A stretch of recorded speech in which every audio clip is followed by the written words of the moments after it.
Morning, everybody. My name is Connor Flanagan, and I'm the Assistant Director here at the Southampton History Museum.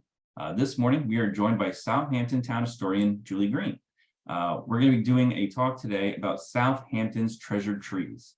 If you do have any questions or comments, please feel free to submit those in the Q&A or the chat function below, and I'll join us back in at the end of the talk to moderate any questions we might have. But without any further ado, we'll turn it over to Julie and learn a little bit about Arbor Day. Thank you, Connor. Thank you to Connor, Sally, Tom, and everyone here at the Southampton History Museum for inviting me on this beautiful 135th Arbor Day celebrated in New York State. Forgive me, I'm suffering from allergies from all these lovely blooming trees that we have here in Southampton town. So I apologize for my sound of my voice at the moment. I'm a little raspy. At this time, I'd also like to acknowledge that we are in the town of Southampton, and it's the ancestral homeland of the Shinnecock people. So Southampton's treasured trees. I want to talk a little bit about Arbor Day, since it is Arbor Day that we are celebrating today. This is an East Hampton Star article, or news clip, I should say, from May 12th in 1888, when it was announced that that May 4th would be the legislative act from the state of New York on May 3rd, 1888, made Arbor Day its own celebrated day. So a little bit more history here about Arbor Day. The stamp that was on the first page, I can just go back. This was actually issued, this Arbor Day stamp was issued in 1932. It was the 50th anniversary of the first Arbor Day in 1872. And basically by 1889, locally, children were given the day off of school and they were encouraged to plant trees. The first Arbor Day took place on April 10th, 1872 in Nebraska. It was the brainchild of Julius Sterling Morton, a Nebraska journalist and politician, originally from Michigan. Throughout his long and productive career, Julius Morton worked to improve agricultural techniques in his adopted state of Nebraska and throughout the United States when he served under President Grover Cleveland as Secretary of Agriculture. But his most important legacy is that of Arbor Day. Julius felt that Nebraska's landscape and economy would benefit from wide-scale planting of trees, and he set an example of himself by planting many orchards, shade trees, windbreaks on his own farm, and he urged his neighbors to follow suit. Julius's real opportunity arrived when he became a member of Nebraska State Board of Agriculture, and he proposed a special day he set aside to dedicate planting and increasing awareness of the importance of trees. Nebraska's first Arbor Day was an amazing success. More than 1 million trees were planted. A second Arbor Day took place in 1884. The young state made it an annual legal holiday in 1885, using April 22nd to coincide with Morton's birthday. In the years that followed the first Arbor Day, ideas spread beyond Nebraska with Kansas, Tennessee, Minnesota, Ohio, and then in New York in 1888, all proclaiming their own Arbor Days. Today, all 50 states celebrate Arbor Day, although the dates may vary in keeping with the local climate. At the federal level, it wasn't until 1970 President Richard Nixon proclaimed the last Friday in April as National Arbor Day. And so here we are to talk about Southampton's treasured trees from the colonial era and the establishment of the land divisions and the property boundaries. And I must say at the outset here that this is a work in progress. Years ago, I had read a piece in the East Hampton Star about boundary trees, or what we call lop trees, on the South Fork of Long Island, in which the author noted that this type of tree was abundant in East Hampton, but scarce in Southampton. Well, never one to shy away from a challenge. I have found over the last 3 years, nearly 100 of these trees throughout the town of Southampton. Most of them are on the western portion of the town, so west of the canal currently, but I have been searching on mainly on CPF, Community Preservation Fund, and town-owned land, although I have found some on private property. So we're going to see some here today. And I'm just going to explain where they are, the style of lop tree, how lop trees are formed. So again, bear with me with my cold. And I also want to thank some of my colleagues at the Community Preservation Fund. When they're out and about inspecting properties, they are always sure to mark a tree in GIS, our geographical information system, so that all these trees will be known where they are. And then eventually I will be doing some sort of signage for the trees, some sort of way to note where they are on the GIS. So a little background on this type of tree.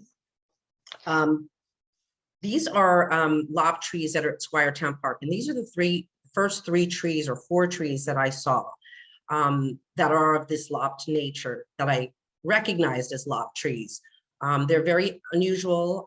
They're bent over as they're growing as saplings. And these three are really interesting because they follow a ditch. So Southampton Town, not having a lot of rock on the island, surveyors needed to resort to other ways to set boundary markers. So they use trees and ditches to let people know the property meets and bounds. And this is how a lop tree is made. A sapling of oak or maple is taken and bent in the direction toward, this is for trails. This particular piece of illustration is for how to mark trails. It's another way of making a tree very obvious in the woods, in the forest, to follow a trail along. So it would be bending over, the tree grows, continues to grow, grows upward, and then a full-grown bent tree, which takes about 20 years, gets lopped off, the knob gets lopped off, and that's where the name comes from.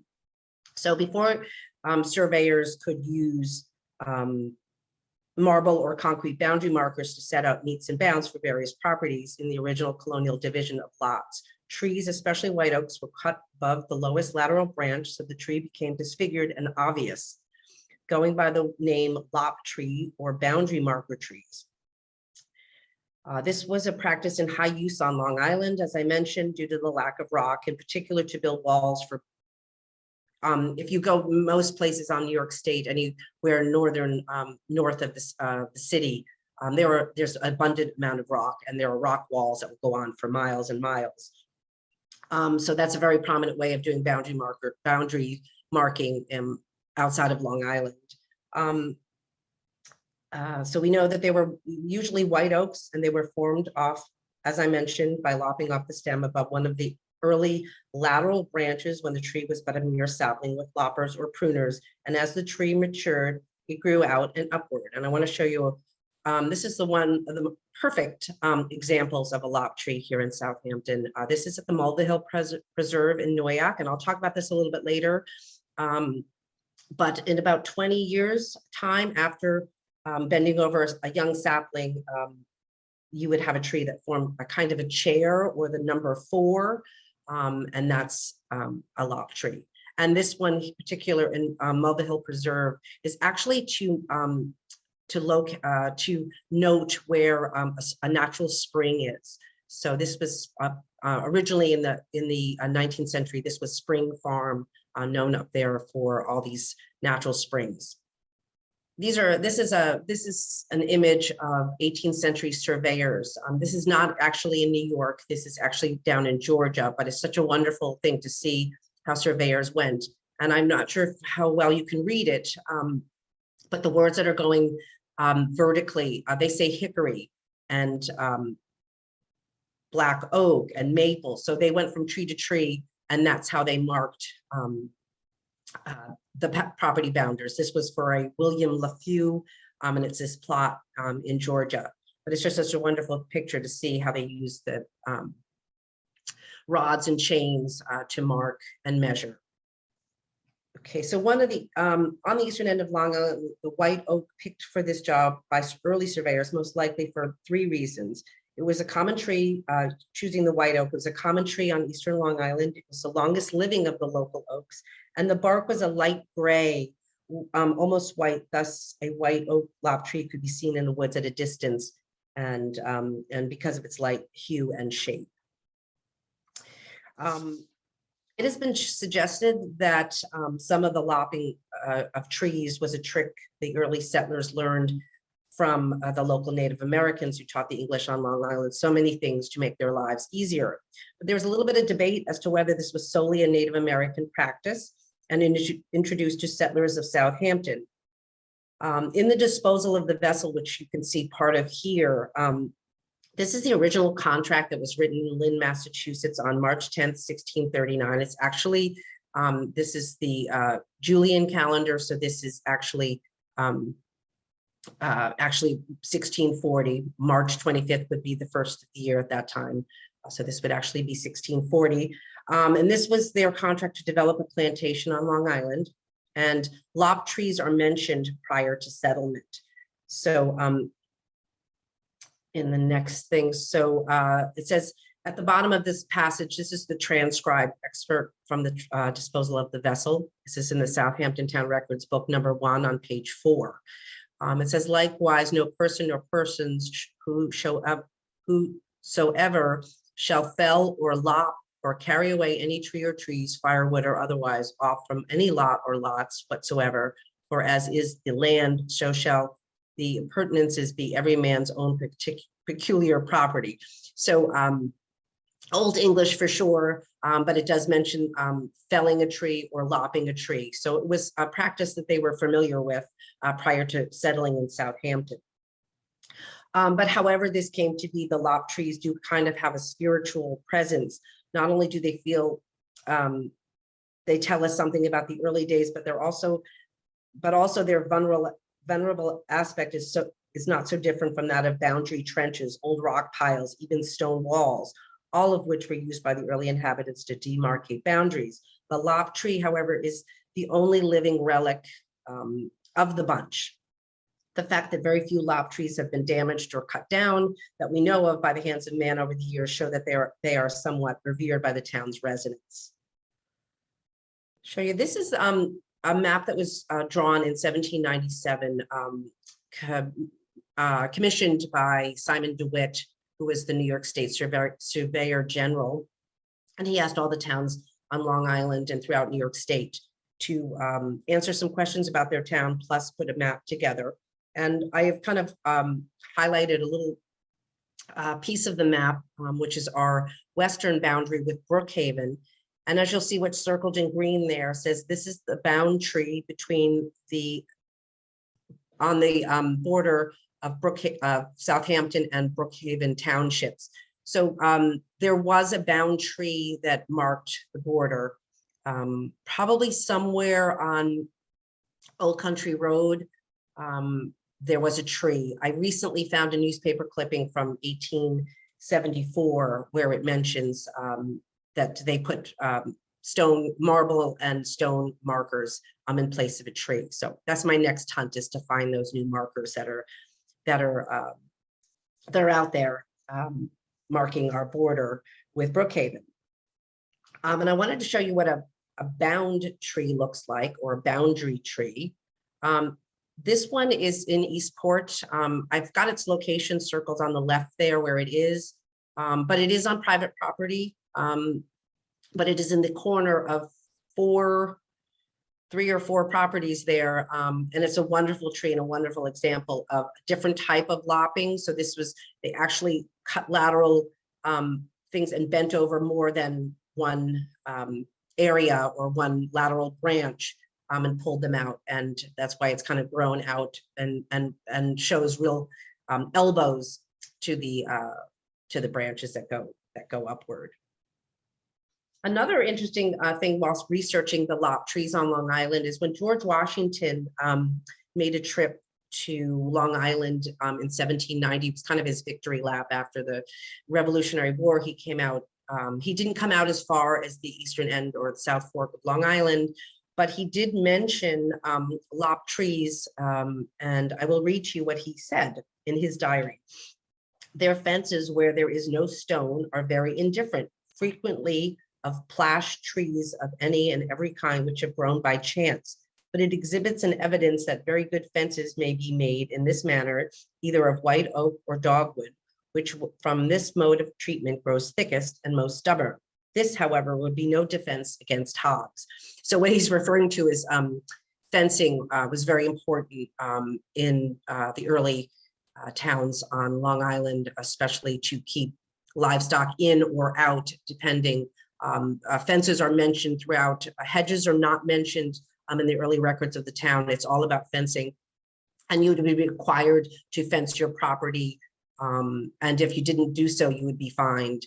So it was very important with livestock and out and about that you would keep them either in or out, depending on the rails. So we have, most of the split rail fencing would be 3 rail, 4 rail, and even 5 rail. But it's kind of an interesting thing that George Washington came out and saw one of the lopped trees. Unfortunately, he didn't get this far out. Okay, so I'm going to go back to the Squiretown Park lops that I mentioned earlier. That were the first 3 that I saw. Oh, I'm sorry. This is a figure of what George Washington mentioned plashed trees.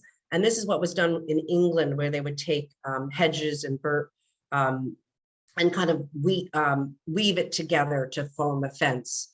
So this is one thing that he was referring to. I think he was joking that our lop trees were not quite as efficient as these here. So I'm not going to go back to the Squiretown map of the Squiretown Park. On your left, you'll see an aerial shot of Hampton Bays, and that's Quogue Point at the lower right-hand side. And the 3 blue marks show the top blue point where is the ditch and the trees that are in Squiretown Park. The second blue to the south of that is the tree on your top right picture here. That's a lop tree that's on private property, but it's viewable from the corner of Squires Pond Road and Red Creek Road. And then the tree that's in the blue dot right where it says Hampton Bays, that is located at the Hampton Bays Elementary School on Quogue Avenue. And that's these trees, if you line them up, they're a direct northerly route from Quogue, and that may have been a division line used to divide the Canoe Place division in 1738, the lower and upper and east and west of that division. So that line runs straight through. I have been in the woods looking on town-owned property for more trees, and unfortunately you can see there's quite a bit of development. So although revered, these trees do come down, they do die, and they're removed. I have not found any here in Southampton Village. It doesn't mean that they don't exist. They may be on private property that I'm just unable to see. So I'm hoping that this lecture, people will start looking for lop trees and letting me know if they find any of them. I have been almost driving myself off the road when I do see a tree. So they're evident, like I mentioned, there are hundreds of them that I have found so far throughout the town. So the next one I'm going to show you, these are 2 trees. This is a map of where trees are located in Noyack. So I have circled on this map, this is kind of the division of Noyack, that's Jessop's Neck, where Elizabeth Morton's Preserve is in Noyack. That's Noyack Road. Long Beach, which at the time of this rendering of this map was called Hogneck Beach, but that's Long Neck Beach to your right there. This might be hard for people to see, but what's circled in yellow is what's called Yellow Spring. And this is an area that's in the town records for this division. And I've pretty much located Yellow Spring, which is on Deerfield Road. And these are 2 lop trees that are on at Yellow Spring, and they're probably about 100 feet apart. So they're either marking the spring for people for water, or they're marking a trail through the woods. So one pointing to the other. It's pretty an interesting way of using the trees in the forest. Excuse me.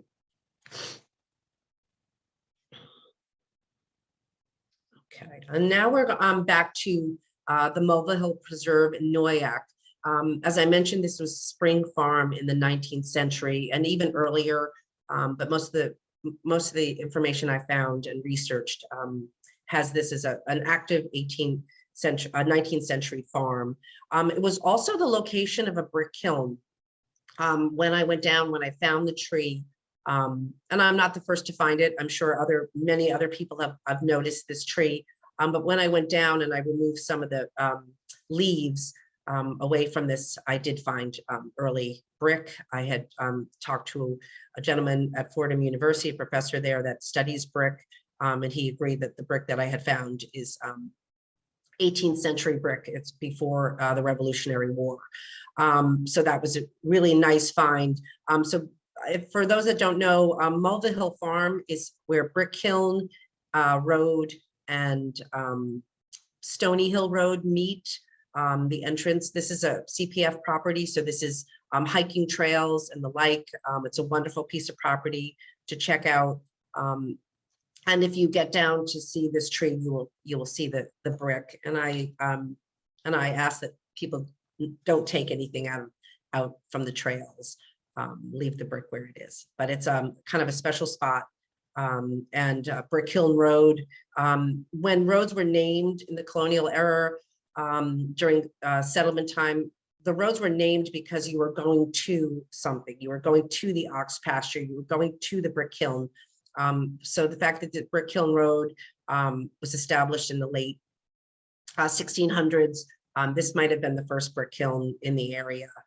Thus the road is named for it. Excuse me. This tree is in the Pinesfield section of East Quogue, Pinesfield neighborhood.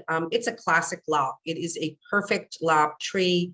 It is in an inverted number 4, but it's perfect. And this is right on a property line in that neighborhood. It's a great one. Colleague found this for me. The next tree, this is a lop tree that I found in Hubbard County Park. The gentleman that lives on that's a county park ranger, is also an arborist. So I had spoken to him. The town takes care of a very old cemetery on that property. And I was speaking with him about the trees. And he said, oh, we have one here on the property. And he kind of pointed me in the right direction and I found it. And it's amazing that this colonial era boundary marker is right next to its 20th century marker. So it's got its concrete modern day boundary marker, which is great to see that they were right on the money when they lopped this early sapling. And it's right down on the water. So it's cutting kind of that neck where Hubbard County Park is in Flanders, kind of in half. This is a different type of lop tree where it's actually lopped so that it turns into a fence. So it's lopped, so it's lying really low to the ground, and then it shoots vertical branches off the lateral or the horizontal branch, and it's basically building a fence. It's not a fence to keep anyone in or out. It's just a fence to show that's my property line. So this is in the Pine Neck Sanctuary, which is on Pine Neck in East Quogue, and that is a park that is run by the Nature Conservancy and is open to the public. And again, it's a lovely place to go for a walk and a hike around. This is another type of lop tree, again, showing that real, lying close to the ground. This is at the end of East Landing Road in Hampton Bays. And it may have been, there was a big cordwood industry out of Flanders and Hampton Bays, and it may have been lopped at the end of the road, visible to boats coming up to unload or load cordwood, coal, all different things over many centuries. So this is a really interesting tree, and it's wonderful that it survived. These are lop trees, and unfortunately, the three on the right, one of them is dying. But these are located at the Bridge Gardens in Bridgehampton on Mitchell Lane, and basically they are separated from each other. So the three on the right are all together, and then the one that's on the left hand of this page is probably 200 feet apart from each other, perhaps. And they're basically pointing that this is the line. And I believe this line is talked about in the 1653 Mecox division, where they mention that the property, different lots went up to this wooded line in Mecox. So it's a really interesting one. It's on a great property because they're all about gardening. And I will be in touch with them. I've passed these trees for years and years and years, and I didn't see them until becoming familiar with what a lop tree looks like and the different styles that it takes on. So they're really obvious to those that are driving by. But if you don't know you're looking for it, you don't see it. So they're really great. And then the last thing that I'm going to kind of end with is trees that I was working on in West Hampton Beach. There are trees that are on Old Riverhead Road and Montauk Highway that are on private property. And a colleague who's on the Landmarks and Historic District Board, Stephanie Davis, mentioned them to me, and I went to see them. And no sooner did I go to see them, these 5 trees that are in a row, did I find that there's a developer that owns the property, and it's all good because and I was asked to come to the West Hampton Planning Board to talk about the significance of these trees. And they will be saved, even though they're on private property, they will be taken care of. There are about 5 of them in a row. And on the left, you can see where the red line is going through the trees and the property. And then on the right is obviously a map of the town, and it's showing the ancient boundary line from Peconic to Potunk, which is the neck there in West Hampton Beach. So the ancient boundary line this is of the Quogue purchase from 1659. So this is a very, very significant boundary of trees here in the town of Southampton. It was established in 1659, and that's just about almost 20 years after the founding of our settlement. And it's dividing up the western portion of the town. And then this will give you, will show you what each of the trees look like. The one on the left is the one that I opened with, and then the other 4 are quite extraordinary. Right now, you can still see them from Old Riverhead Road. Again, it's private property, but as soon as the foliage comes in, you won't be able to see them. But this is a really interesting, and for me as the historian of the town, trying to establish how things were done early on in the settlement.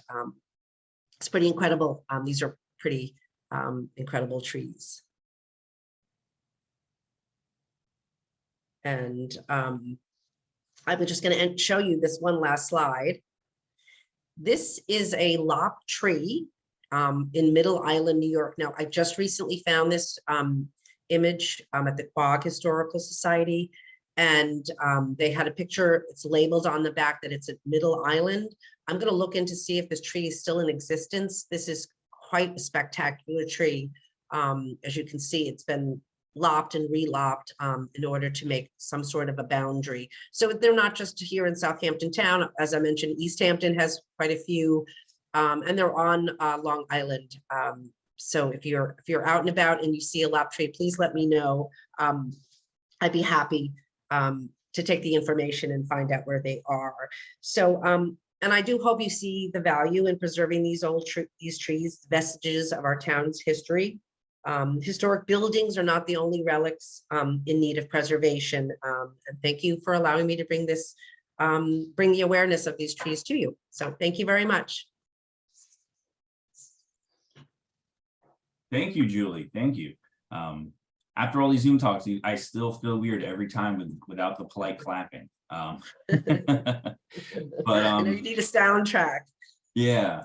But I want to thank you for doing today's talk. This was like really fascinating subject that I've known about. I've known about the library, but never really thought about it too much or had any need for them. But I've seen them before, so it was really great to hear all the ins and outs about this. Right.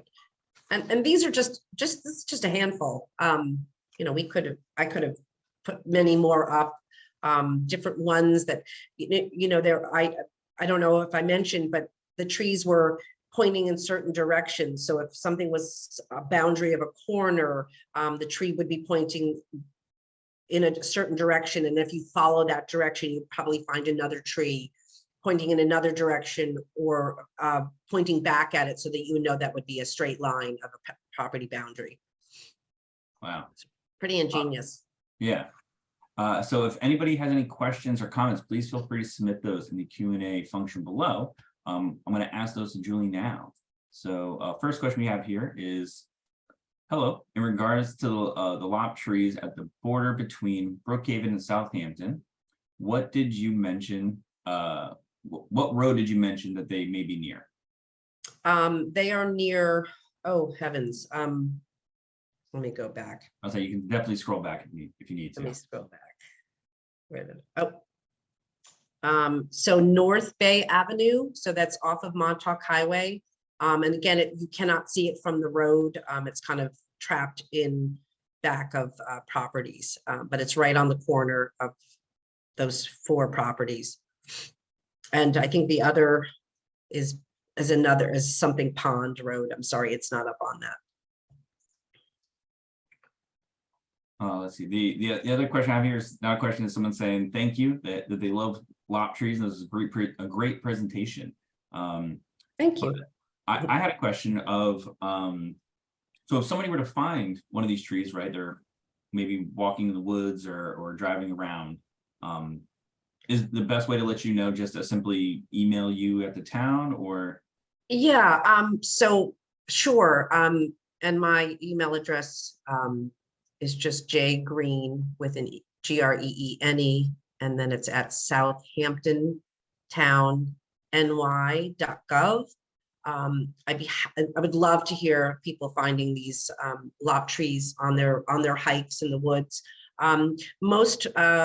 Most phones now, if you're out walking and you've got your cell phone on you, you can take, it's probably within a couple of feet, but you can use your compass, screenshot your compass, and then we can find it on the, we can put those numbers in our GIS units, and we can try and locate it. If you know the vicinity of where you are, that would be helpful too.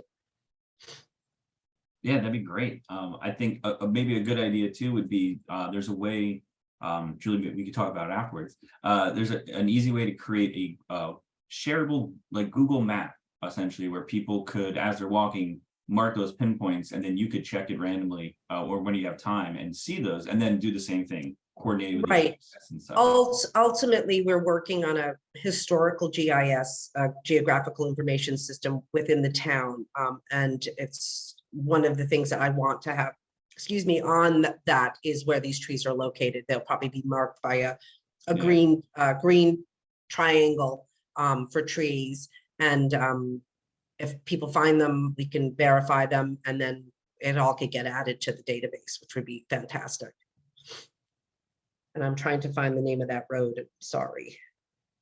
No worries. Let's see. I had somebody asking if they'll be able to see this again, which yes, you will. This is being recorded, so we'll have it on our YouTube channel, hopefully within a week or so. And I'll make sure to email it to everybody who was here today, so you can share it. Or if you missed any parts, you can always watch it again. And just to say, that tree that's up on the screen right now, that is between East Pond Lane and North Bay Avenue in Eastport. So that's off of Montauk Highway. Gotcha. And then the last question we have here, are any of these trees affected by climate change? I noticed many of the trees dying along 27 and in the Pine Barrens, for instance. The tree at the Rogers Memorial Library may have been affected by changes. Right. I mean, currently, Southampton is suffering, and the eastern end of Long Island with the southern pine beetle, and that's what's destroying a lot of the pine trees that are out here. It's a shame. They're trying to rectify that situation, but it's happening faster than anyone can keep up with it. The oaks haven't really been affected by the pine beetle. But to say that the fact that these trees are are manipulated, the fact that any of them have survived is kind of outstanding. Trees are pretty durable. They will heal.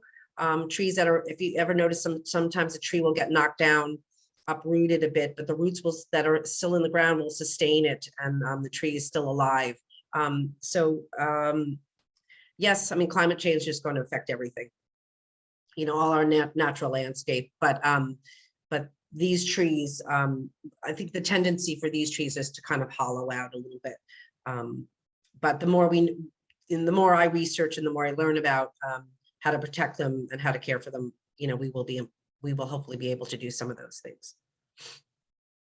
And then somebody's asking if there's a way of landmarking them for preservation. I wonder if they mean physically landmarking them.